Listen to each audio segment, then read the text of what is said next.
Hello, everybody, and welcome to the June Dance Talk. Today, I'm happy to welcome Riaz.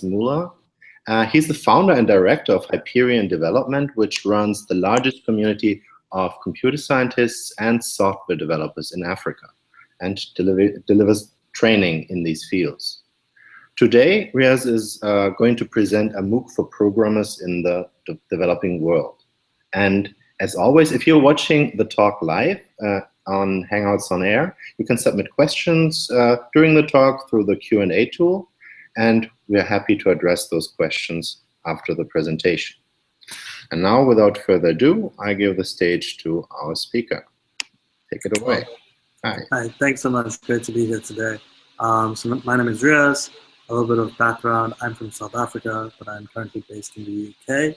I'm the founder of an organization called Hyperion Development. So we run the largest online course platform for programmers in Africa at the moment. And our focus has really been since day one around how do we provide this type of education online in the developing world. So I want to first off just start by discussing what I mean by computer science education. So when I say computer science education, I mean software development, programming, but also computational thinking. And kind of how all of those two fit together. One of the major issues in a place like South Africa, which is one of the most developed countries in Africa, is there's not a lot of understanding of what this field actually is. There's a lot of confusion between the field and information technology, or IT. And so then there's also ICT, which is more the use of computers and technology. And so this confusion between IT, ICT, and computer science is very widespread. You'll find it at every level in South Africa, from schools to governments to industry to universities. And what it results in is people often saying that they're in the field of IT. And what they really mean by that is that they're on the kind of, networking, administration, maintaining computer labs. And that's an important area. But it's very distinct from, say, software development or computer science, which in South Africa at least would be quite a different career trajectory, but also a different educational path. And so whenever I go back to South Africa, people say we're in IT, we're an IT trainer. And one of the largest things we've had to first do in this space is actually re-educate people on, okay, why is this field different from IT and why is that important? So this is an issue that's kind of more mature in like the UK and US. So in the UK, they've just rebranded the subject of IT at a school level to computing. And so there's a lot of initiatives driven by the US government, in fact, promoting computer science, CS for all, and a lot of programs run by people like Google for computational thinking for educators, computer science for high schools. So these initiatives are very common abroad, but you won't find anything like that in South Africa, let alone other parts of Africa. So that's the first thing to really understand before discussing this scene at all. The second thing is, this is a field that is incredibly difficult for people to learn. And so why is that? If we look at the dropout rates at university degrees, in South Africa, the degree with the highest dropout rate is computer science. The average dropout rate nationally across all universities is 88%. 88% of students are dropping out of that degree in particular. That's higher than kind of the dropout rate for medicine, engineering. It's quite drastic. But if you look at the UK, the degree with the highest dropout rate is also computer science, but the dropout rate is 11%. And so why is it that people tend to drop out of the subject a lot? Computer science is a field, I think, that is uniquely hard to learn in the developing world context for two factors. The first factor is that this is a factor that influences this type of education globally, and that it's a field where you have to think in a certain way. You have to think computationally, you have to think abstractly, and it's kind of a field where the problem-solving elements are much tighter to the requirements. So in some fields, it may be a little bit easier to surface learn content and kind of reproduce it. But if you have to translate a problem into code or translate an algorithm, it's quite hard to kind of fake that or fake understanding. And that kind of problem-solving, computational thinking makes it a field that's hard everywhere relative to other subjects for people to really get down and excel. And a lot of that problem solving and computational thinking is manifested when people have to code. They have to translate these thoughts into written code, and that requires a lot of kind of being very focused, being very picky, being very detail oriented. So globally, there's that kind of problem. But these problems are enhanced further in developing world by a second factor, which is that people don't have access to good computing facilities, and they don't have access to good support. So if you wanted to learn programming online, it's actually practically very difficult in a place like Africa or even South Africa, where fewer than 1% have access to a broadband internet connection. So overall, the most recent internet statistics show that about 1 in 4 Africans have access to some form, but fewer than 1% of those can watch videos online, streams, and the hangouts on air call like this without lagging quite a bit. And so it's very hard for them to access alternative forms of educational content in the form of videos.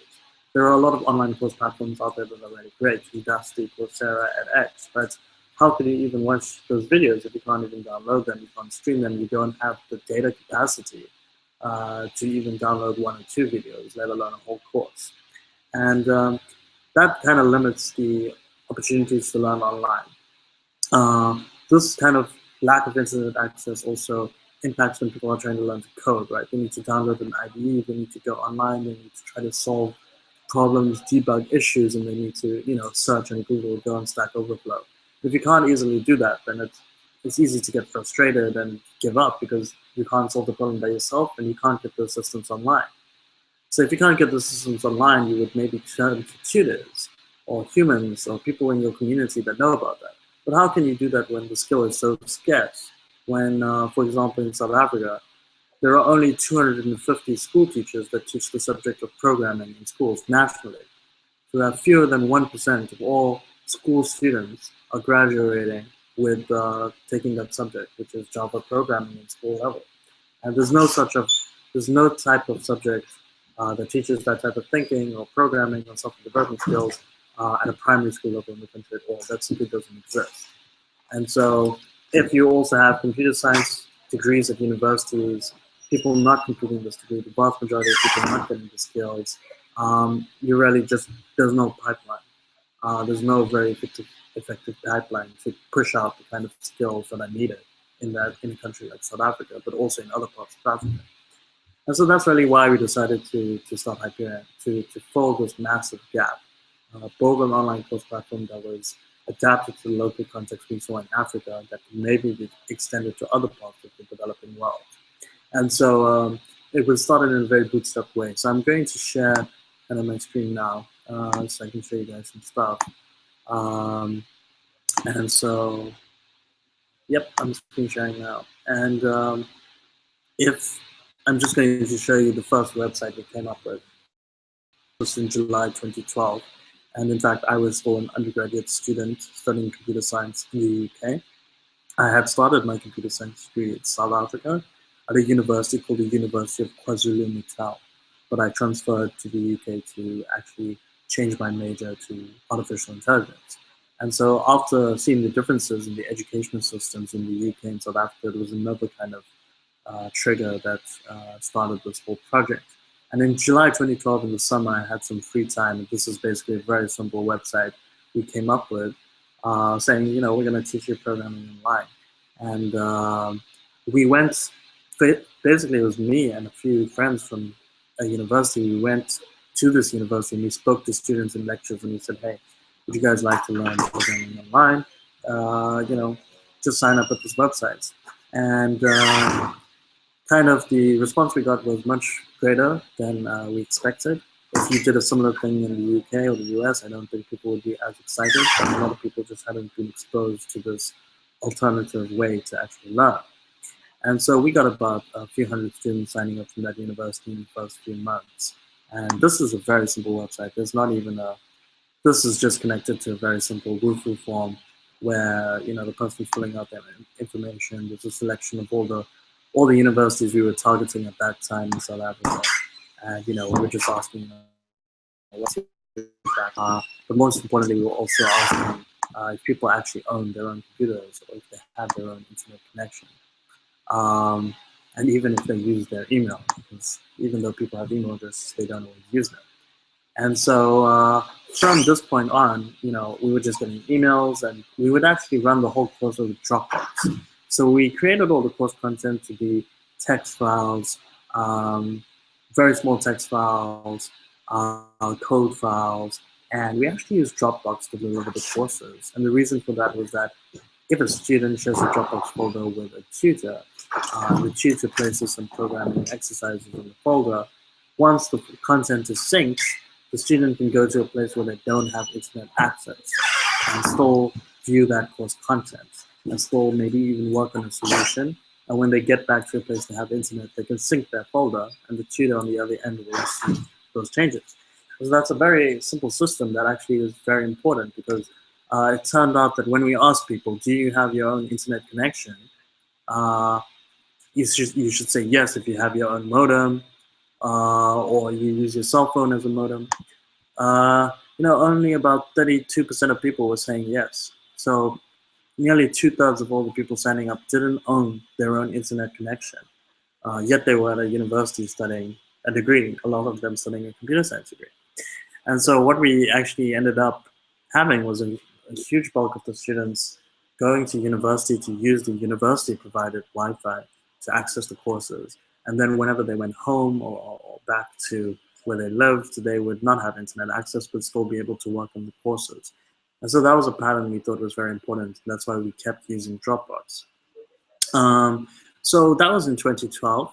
And over 3 years, the courses actually spread to every tertiary institution in South Africa. And the way that happened was we were providing tutors to every student that joined on the platform. And how we would sustain this constant flow of tutors was that top performing students on every course, invite them to join an online team, and basically that volunteer community would meet once a week online, similar to a Hangouts on Air, but actually just a Skype call or a TeamSpeak call. And we would coordinate the marking in those once-a-week calls. We would assign tutors to specific students to develop specific courses, but also to promote the courses at their universities. So this was a very much a community-driven initiative. And if I just show you now, we've kind of got a very large community still continues to drive the courses, the Hyperion community. And it's actually become pretty much the largest community of software developers on the African continent, where we have a lot of, a very large mix of full-time students at various universities, working professionals, even some educators, all in this community, kind of promoting the online courses. So another thing we did was we actually called on those volunteers to actually create new courses. So we first started off here with just one very basic Python course. And that community actually collaborated together and coordinated to build 13 more courses. And so there are now, a huge selection of courses from everything from C++ to C#. And that was all kind of developed by the community. It's in an iterative process where they would write the content, have students go through it, and then students would say, hey, you need to change this, or maybe can you add this type of content? And so it was a very iterative process. And everything was done using text files, Google Drive, Google Docs, and actually worked quite well.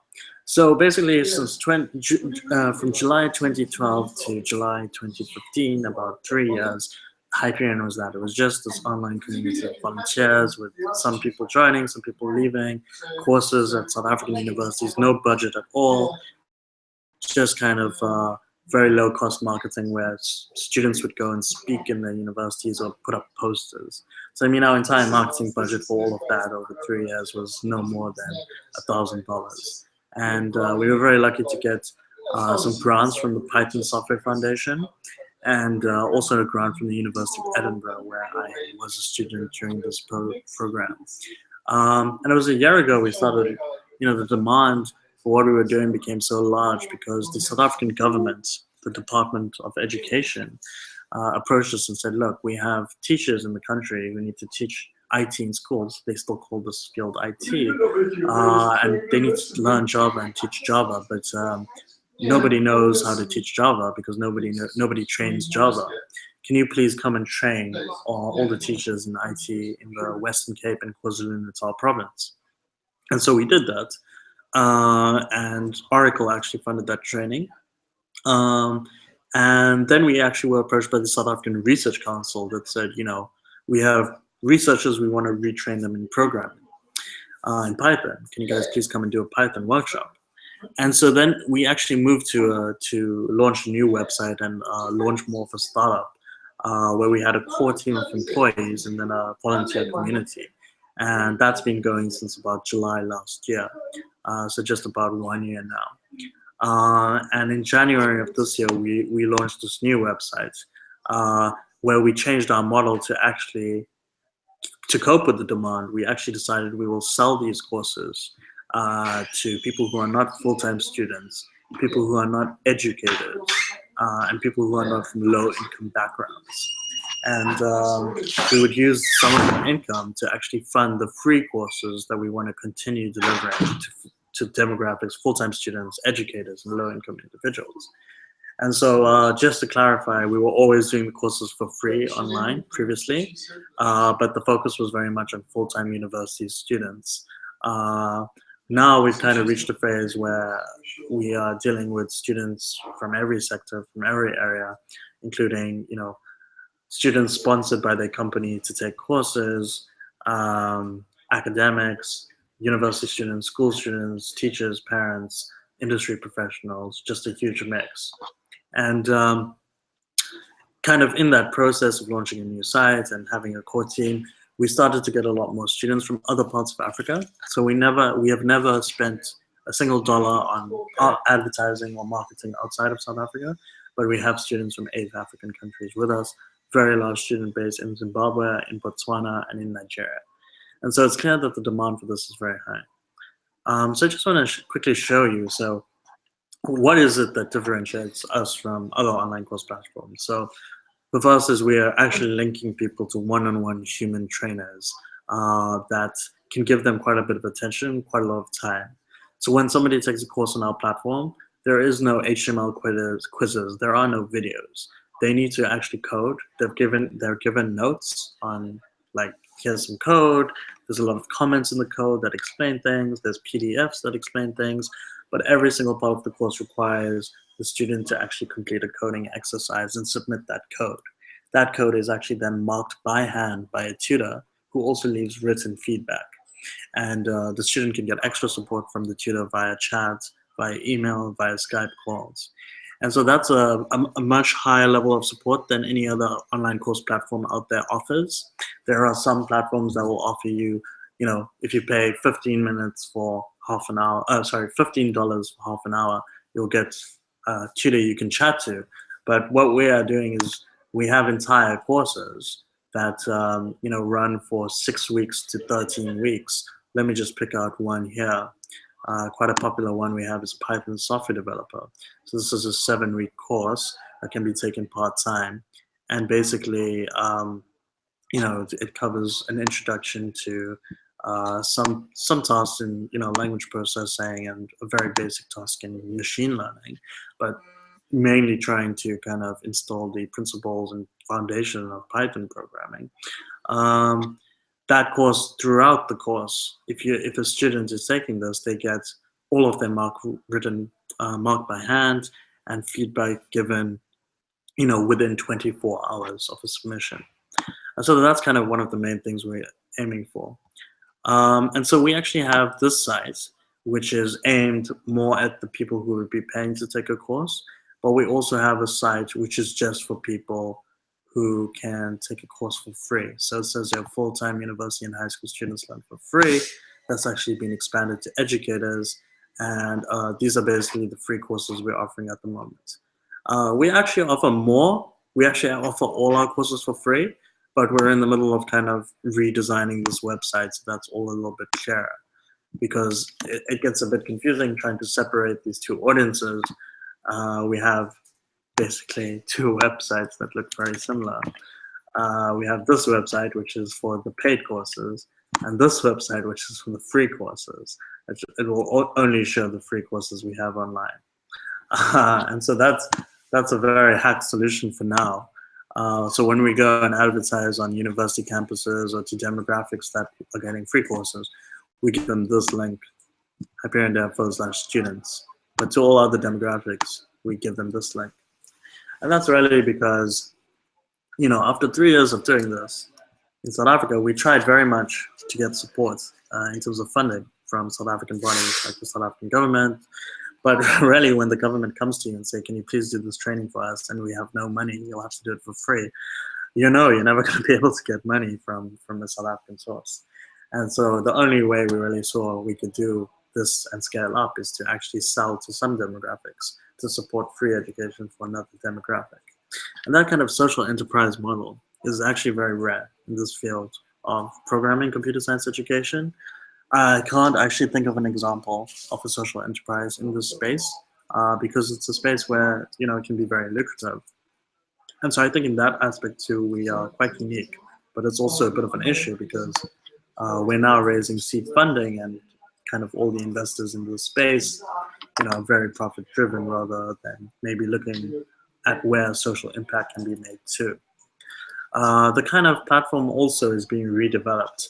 So we're about to launch a new platform where you can actually log in properly, see the content on the website, as well as on Dropbox.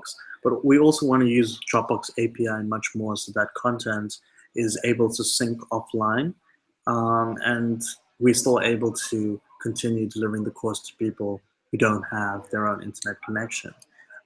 We may be able to move to videos if we can look at some new research that's been done in South Africa around how you can deliver very low compression, very low bandwidth videos in a very low bandwidth setting using some kind of fancy compression tricks that have just come out of the recent research. So that's something we'd like to look into, because at the end of the day, when you do ask students what they want, a lot of them do really want videos. They want to be able to engage in content, not just by reading text. So we are investigating that right now, but of course need to raise some funding to do that a little more seriously. So as an organization, we currently have 10 employees, and the volunteer community has about 200 or so individuals in it. And we've done a very recent expansion into Nigeria, where we are formalizing a community there, and also adapting the platform so it's also a little bit more focused on Africa as a whole rather than just South Africa. So you'll see here online training trailer to Africa. You'll see here we are actually saying that we are across Africa and making it a little more open, because we often got the question from students who are not in South Africa, can I take this? And we're very happy to have students from anywhere in the world, but I think Africa is where the population is least served. And so, yeah, that's really what we've been working on. So the one revenue stream we have is selling these courses to the demographics that have money. A lot of these courses are actually being sold to companies who are paying their employees, taking the courses, and the training is paid for by the company. But we're investigating other ways that we can get some sustainable income. And one of those ways is actually something called Hyperion Careers. And so what we were trying to do here, we really just launched this in January as an experiment.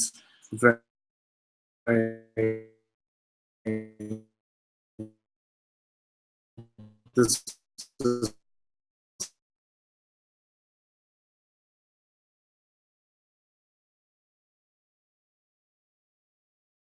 for some reason.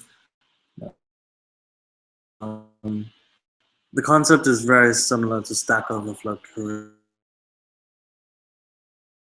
Being very, very innovative about this platform. It's basically a job listing search site, searching jobs with HTML. So, these guys are looking for a Java developer. Discovery is one of the largest insurance companies in South Africa.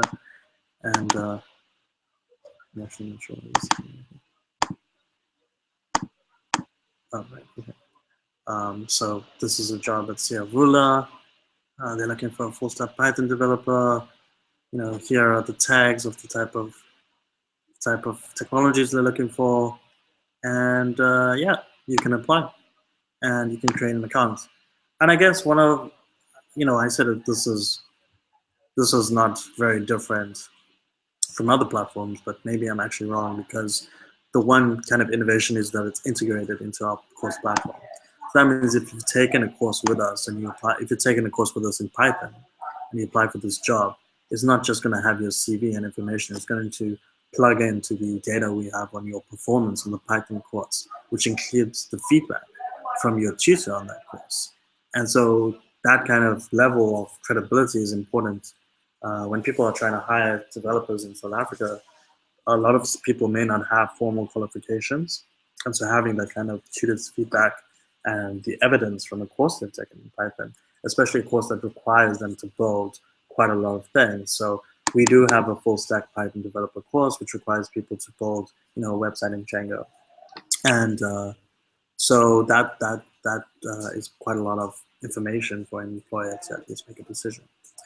Okay. And so, ask a brief question about this. So does it also go the other way around? So if you are looking for a job, can you see what courses you might want to take in order to be qualified for that kind of job?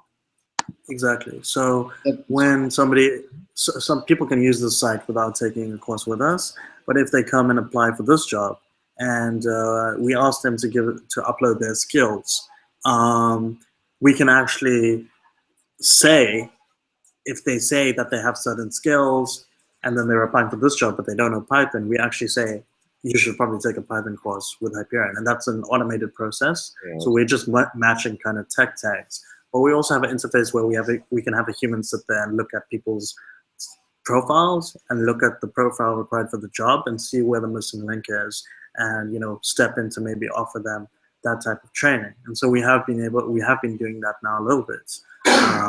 But yeah, you definitely see that a lot. You see a lot of people who come from traditional IT backgrounds trying to apply for jobs here, which are very much software development jobs. And we've tried to keep it that all the jobs here are very software development focused. So like programming, you're a developer, you're not kind of a technician or sysadmin. And so you can see the site is hasn't been given much attention for a while because we don't actually have the budget to have dedicated team members working on this site. So most of the team is working on the course platform and kind of what we're doing there. So yeah, you see this kind of interface allows people to navigate between the three main services we have: this kind of course website, the careers website, and what we call the Hyperion Hub. And I'll just talk briefly about the Hyperion Hub.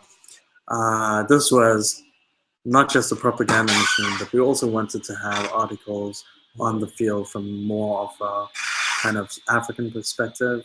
And so, for example, this, you know, Mark Shuttleworth's a very famous guy. A lot of people don't actually know what he did. He's the creator of Ubuntu, but he is very much South African and has advocated a lot for this type of tech in the market. And this article actually kind of went a little bit viral on Reddit because people were very upset that Mark Shuttleworth was being identified as South African. So this was our attempt to maybe provide some more perspective. But unfortunately, we haven't had a huge amount of time to focus on this. But it's an interesting, in terms of re-education and advocating for the field, it's quite important. So that's kind of what we do. And at the moment, we've been completely bootstrapped for the last year, so we are entirely sustainable just on the revenues we're getting from, you know, selling these courses and some advertising now. We've just actually signed some larger agreements for recruitment, so we may be employing somebody full-time just to work on this, which would be great. And so a lot of that is just luck. I'll just show you, this client has recently just come on. It's the largest flight booking website in Africa. They have about 80 or so percent of the flight booking website market in Africa. They're headed up in Cape Town, and they've come to us just to hire developers from us. So they're actually using Hyperion Careers on a very large scale, where they pay to advertise roles, and we refer the top performers on our courses to their roles. So how that works is it's a once-off fee that a company pays to list a job for a certain time, but there are other packages where we try to promote those jobs better. And that's great because then we don't have to charge people to take for education. We're essentially charging future employees. And so that's something we hope we can scale up more and scale up to obviously Kenya and Nigeria when we more formally launch our courses there too. And so yeah, the market is there, and the market is very large. We don't spend any money at all marketing Hyperion Careers. There are no AdWords, there's no social media budget. It's just organic, and yeah, we got 3 companies buying adverts on the site in the last week, and quite a few people applying for jobs through it. So I have no idea how they find out about it, but I think it shows kind of the lack of anything else that's been done in the area.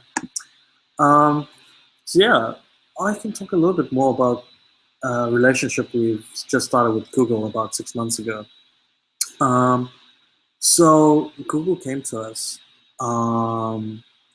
because of a project called Computing at School in the UK. What Computing at School is, it's this initiative started in Cambridge, UK, where it's a community of school-level educators who basically teach computer science. They teach not their students, but other teachers about the field of computer science. And this has been a massive success in the UK. I'm sure everybody's heard of Raspberry Pi, but I would say this is much more the success when it comes to computer science education in the UK context. And how it started was very simple. It was very similar to the roots of Hyperion, actually, where 2 teachers in Cambridge got together and they said, you know what, I want my students to know more about the field of computer science.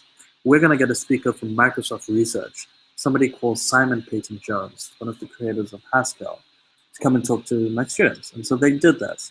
And then they said, you know what, once every term, I think we should have a meetup with all the educators in the Cambridge area, just so we can share ideas about how to teach computing, because we don't really know about that field. We don't know about software development, but we'd really like to know it and perhaps teach it. So it wasn't a requirement for them to teach this in school. And that kind of community just kind of spread into 199 of those meetups, which they call hubs, with 23,000 people are registered in this community now. I think about 17,000 of those are UK educators. They may be maths teachers, science teachers, primary school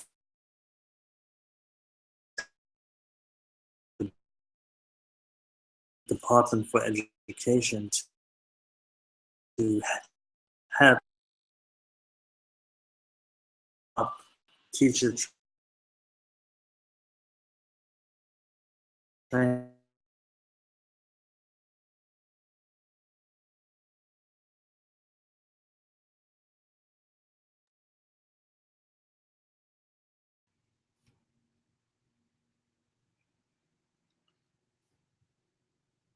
I can't hear you anymore at the moment.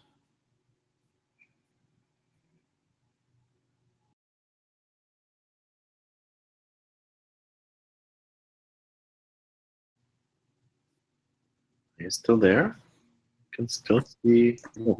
Just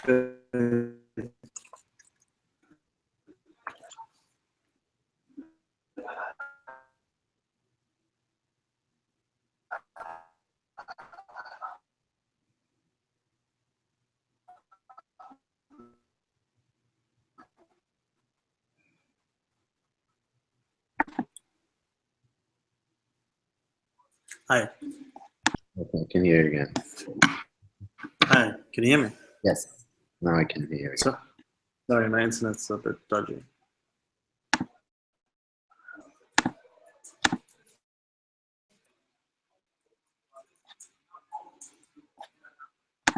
Hi, can you hear me?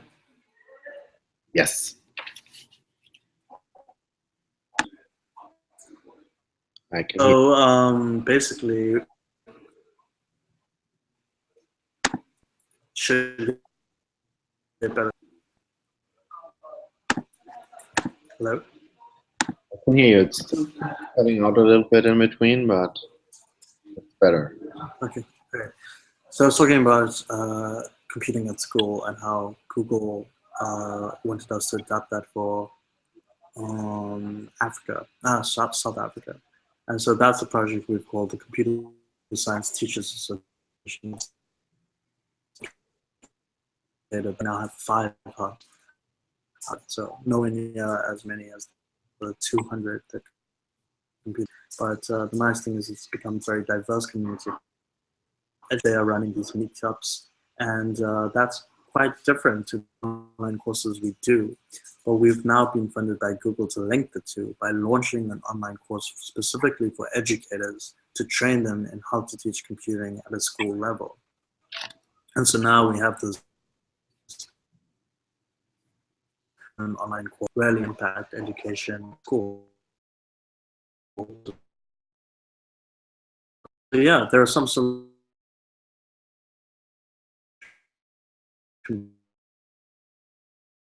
computer in the US. So while we're mainly working in looking at what's been done in the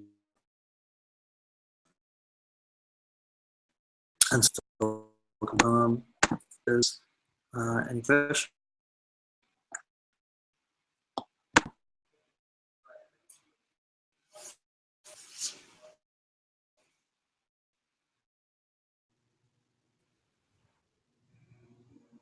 Hello, can you hear me?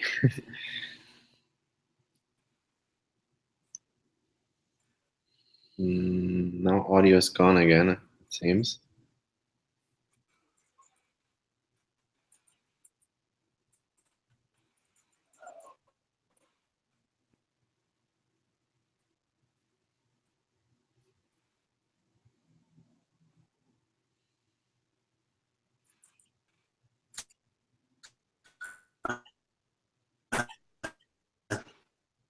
Can you hear me? Yes, now I can hear you. So the video kind of stopped, but it's at least I can hear you, I think.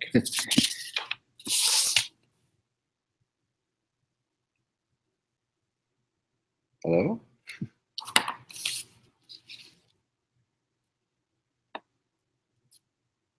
Now it's all gone.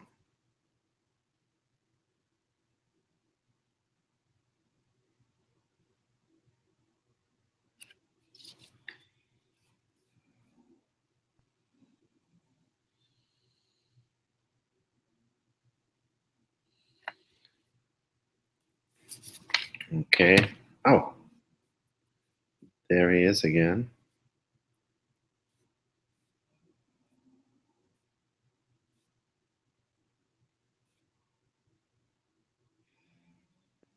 Let's see if we can make that happen for the last couple of minutes.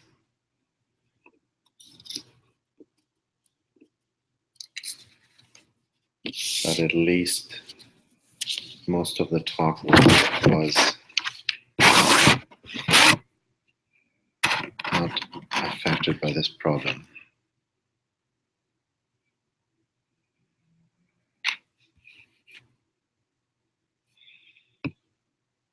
Can you hear me? I can't hear you.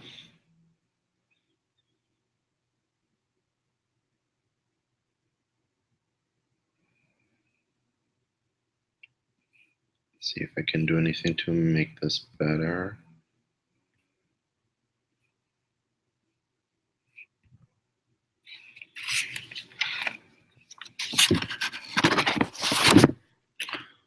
So I think this is a very unique view on MOOCs with challenges that most of the, oh, there he is. Sorry. Oh, now I can hear you. Okay. Sorry, I dropped off there. But that's pretty much all I wanted to say. So I don't know if there are any questions. So I didn't receive any questions during the talk from the audience, but I certainly have a few. So I just said while you were gone so this is definitely a unique view on MOOCs with problems that others wouldn't think about. So one question that came to my mind is an issue that I think the more traditional MOOC platforms have been facing for a long time, but they didn't really get into that too much, is credentialing. So more universal credentialing. You have your careers platform that integrates in your MOOC platform, but is there also a way to provide credentials to people who take your courses to take them somewhere else? And so credentials that are accepted outside of your careers platform? Sure, yeah. So in the South African market, there's no such thing as having an online course that's accredited. It's not possible to get that done. There's no authority to do it. And in terms of what we teach too, there's no South African authority that accredits those type of courses. So we've actually had to go and create it with the Computer Science Association. It's the most relevant body. We'll seek out accreditation from the British Computer Society. But in some of the courses, like our Python course, we've developed that in partnership with the Python Software Foundation. So there's a kind of staff there. And with our Google courses, we are building an Android course that's actually the Google Android Certified Developer. So this isn't really equivalent to a university degree in South Africa, but it's kind of the next best thing that you could get in the field. And a lot of employers are so desperate for developers. In fact, some of the best developers we hire do not have computer science degrees, do not have a formal university qualification. So that's kind of what the market looks like at the moment in South Africa, but also in Nigeria and in Kenya. At some, when the South African government, the people responsible for education come and ask for your training, there's not much you can do really. And I think what will happen in the future is that our own Computer Science Association will become the accrediting body for this field in South Africa at least. So another question I had was, so if you take Coursera or you take edX, there's a fairly clear path as an instructor to offer a course. So you, from what I hear, develop most of the courses, unless a company approaches you to offer a course. If I got that correctly. Is there any clear path as well for an instructor to offer a course under your paradigm? No, not yet. So the reason is that a lot of the tutors we have were trained to be tutors by us, and it's very rare for somebody in our market to come to us with a course. It's extremely rare. It's happened once. And in many cases, the courses will not be for online. They would be for physical, and they would often be somewhat updated. And so in most cases, it's come to us to supervise the content, link people to the relevant content in the US, even adapting the Coursera courses. So with Google, their Android course, they have it with Udacity, and they've actually given us the content to adapt for our platform. So a lot of it has been actually guiding tutors in that. But we're going to be more open towards a clear path if somebody wants to be an instructor. But with the content, we do need to kind of have this kind of quality standard. Right.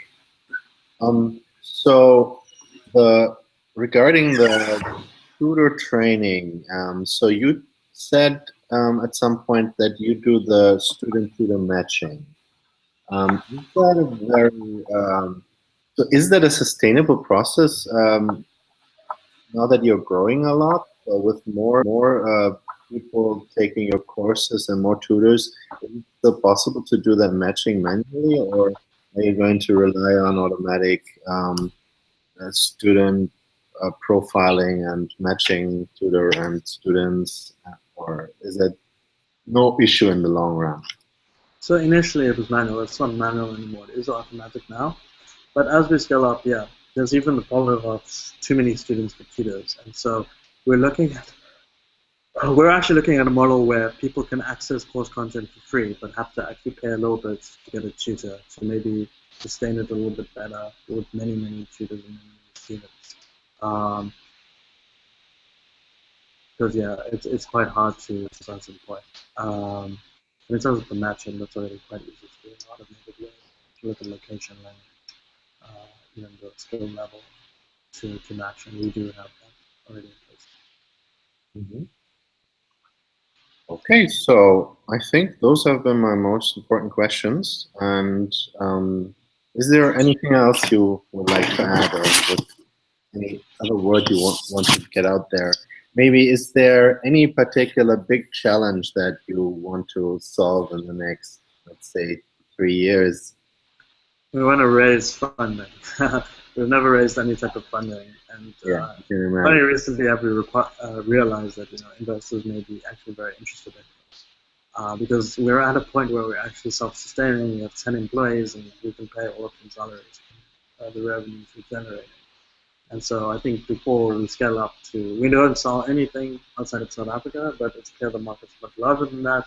If we can just fine-tune this balance of selling services, giving a good return to investors, but making a good social impact with the free courses or the community, then that will be a great organization model, I think. Okay, cool. That sounds very good. So, thank you so much for your time. Thank you so much for introducing this interesting project and this company to the community. And well, if there is any feedback from the community, I will just send that your way, and maybe we can make a few connections and maybe even raise funding for you. Thank you so much. Cool. Have a great day. Have a good day. Bye. Bye.